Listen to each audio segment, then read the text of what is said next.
નમસ્કાર, પંચાયત સમાચાર 24 માં આપનું સ્વાગત છે। દાહોદના મીરાખેડીમાં ડીજે સંચાલકો અને સામાજિક આગેવાનો વચ્ચે યોજાઈ બેઠક। રોજગારી બચાવવા નિયમોમાં છૂટછાટની કરાઈ માંગ। દાહોદ જિલ્લાના મીરાખેડી મુકામે આદિવાસી સમાજ દ્વારા લગ્ન પ્રસંગોમાં ડીજે સાઉન્ડ સિસ્ટમ પર મૂકવામાં આવેલા પ્રતિબંધના વિરોધમાં અને રોજગારીના પ્રશ્ને એક મહત્વપૂર્ણ બેઠકનું આયોજન કરવામાં આવ્યું હતું। સામાજિક આગેવાન મુકેશ ડાંગીની અધ્યક્ષતામાં યોજાયેલી આ બેઠકમાં આસપાસના વિસ્તારના 100થી વધુ ડીજે સંચાલકો ઉપસ્થિત રહ્યા હતા। આદિવાસી સમાજ દ્વારા લેવામાં આવેલા પ્રતિબંધના નિર્ણયને કારણે અનેક યુવાનોની આજીવિકા પર અસર પડી હોવાથી આ વ્યવસાય સાથે સંકળાયેલા લોકોએ પોતાની વ્યથા ઠાલવી હતી અને સમાજના નિયમોને માન આપીને પણ વ્યવસાય ચાલુ રાખવા દેવા માટે વિનંતી કરી હતી। બેઠકમાં ડીજે સંચાલકોએ પોતાની રજૂઆતમાં જણાવ્યું હતું કે ઘણા યુવાનો ઉચ્ચ શિક્ષણ પ્રાપ્ત કર્યા બાદ પણ નોકરીથી વંચિત હોવાથી તેમને જમીન કે દાગીના ગીરવે મૂકીને અથવા બેંકમાંથી ધિરાણ લઈને લાખો રૂપિયાના ખર્ચે સાધનો વસાવ્યા છે। જો આ વ્યવસાય સંપૂર્ણ બંધ થઈ જશે તો તેઓ આર્થિક રીતે પાયમાલ થઈ જશે। સંચાલકોએ સમાજ સુધારકોને ખાતરી આપી હતી કે તેઓ વિદ્યાર્થીઓની પરીક્ષાઓ દરમિયાન રાત્રે 10 વાગ્યા પછી અવાજ બંધ કરી દેશે તેમજ શાળા, દવાખાના કે પોલીસ સ્ટેશન જેવા સંવેદનશીલ વિસ્તારોમાં ઘોંઘાટ નહીં કરે। તેઓ સમાજ દ્વારા નક્કી કરાયેલા સમય અને ધારાધોરણો મુજબ જ વ્યવસાય કરવા તૈયાર છે। આગેવાન મુકેશ ડાંગીએ યુવાનોની રોજગારીની ચિંતા વ્યક્ત કરતા જણાવ્યું હતું કે સમાજ સુધારણા આવકારદાયક છે, પરંતુ તેના કારણે યુવાનો બેરોજગાર ન બને તે જોવું પણ જરૂરી છે। તેમણે સમાજ સુધારકોને અનુરોધ કર્યો હતો કે માત્ર ડીજે જ નહીં પરંતુ દહેજ પ્રથા જેવા દૂષણો પણ દૂર થવા જોઈએ।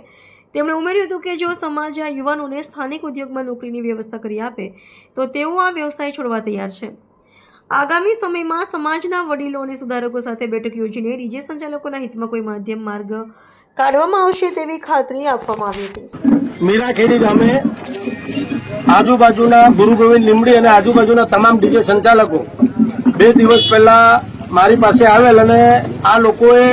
સમાજનો વિરોધ નથી કર્યો, પણ આ લોકોની એક માંગ હતી કે સમાજે જે નિર્ણય લીધો એ બરાબર છે, પરંતુ આજે અમે બીએડ થયેલા છે,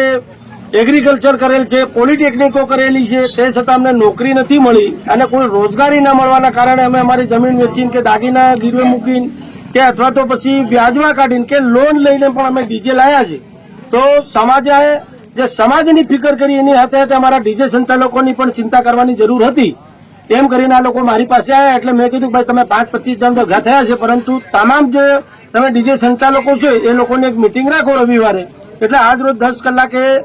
આજુબાજુના તમામ ડીજે સંચાલકો લગભગ 125 થી ઉપર ડીજે સંચાલકો આપણા ભેગા થયા છે અને એ લોકોએ મને રજૂઆત કરી છે કે કોઈ પણ હિસાબે અમારું ડીજે ચાલુ થાય અને અમારો પરિવાર છે એના પેટ પર જે લાત મારવામાં આવી રહી છે એમાંથી અમને મુક્તિ મળે અને અમે અમારો નોકરી નહીં મળતા જે ડીજેના સંચાલનથી અમારું પરિવારનું ગુજરાન કરીએ છીએ તો એ ગુજરાન અમે કરી શકીએ એ માટે ડીજેની અમને મંજૂરી આપવામાં આવે એ બાબતે ચર્ચા થઈ અને તમામ ચર્ચાને અંતે અમુક આગેવાનો ડીજેના સંચાલકો એવું કીધું કે સમાજે જે કાયદો બનાવ્યો એનાથી અમે અલગ જવા માંગતા નથી, પરંતુ અમારા બાળકોનો અમારા પરિવારની ચિંતા કરી અને જે એક્ઝામ હમણાં ચાલુ છે તો એક્ઝામમાં અમને ચાલો દાખલા તરીકે કહેવામાં આવે કે ભાઈ રાતે 10 વાગ્યા પછી તમારે નહીં વગાડવાનું, તો એ પણ અમે શરત માનવા માટે તૈયાર છે એવું આ ડીજે સંચાલકોનું કહેવું છે। બીજી વાત એ કે જાહેર સ્થળો પર હાઈવે હોય, સ્કૂલો હોય, પોલીસ સ્ટેશન હોય કે પછી એક્ઝામ સેન્ટર હોય તે જગ્યા પર પણ અમે ડીજેની વગાડીએ એ રીતના લોકોની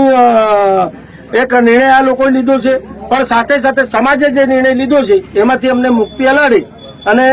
કોઈ પણ હિસાબે અમારા ડીજે ફ્રી થાય। આજે 25 થી 50 લાખના ડીજે અમે લાવેલા છે, વાહનોના અમારે હપ્તા ચાલે છે, ખેતરો ગીરવે મૂકેલા છે, તો કોઈ પણ હિસાબે અમને ન્યાય અપાવો એવી આશાએ આજે આ ડીજે સંચાલકો મારી પાસે આવ્યા હતા। એટલે હું જે અમારા સમાજના જે સુધારકો છે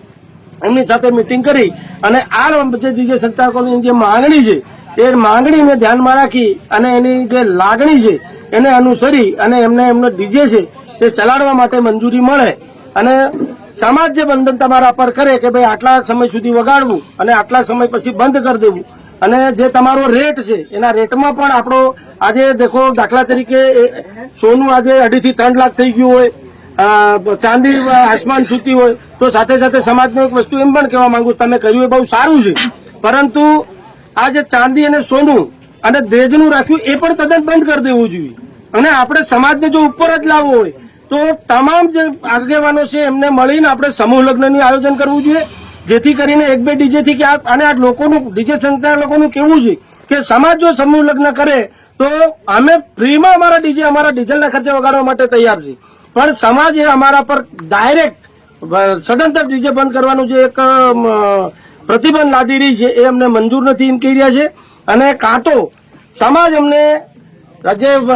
દાહોદ પરેલમાં કારખાનું આવ્યું છે એમાં 10,000 જગ્યાઓ ભરવાની થાય છે, એમાં સમાજ અમને નોકરી લાડે અથવા તો સમાજ અમને સાથે બેરોજગારોને સાથે રાખી અને એક ચળવળ ચલાવે, એક આંદોલન કરે અને અમે જેટલા બી ડીજે સંચાલકો છે એમને પગભર કરવા માટે અમે જે દેવા કરેલા છે એને ફરીથી અમે પરત કરવા લેવા માટે અમને નોકરીઓની વ્યવસ્થા કરાવવામાં આવે એવી આ ડીજે સંચાલકોની માંગણી છે. માટે હું આપના માધ્યમથી મારા સમાજના જે સુધારકો છે એમને કહેવા માંગુ છું કે આપણે સમાજની ચિંતા કરી સાથે સાથે જે ડીજે સંચાલકો છે એ પણ આપણા જ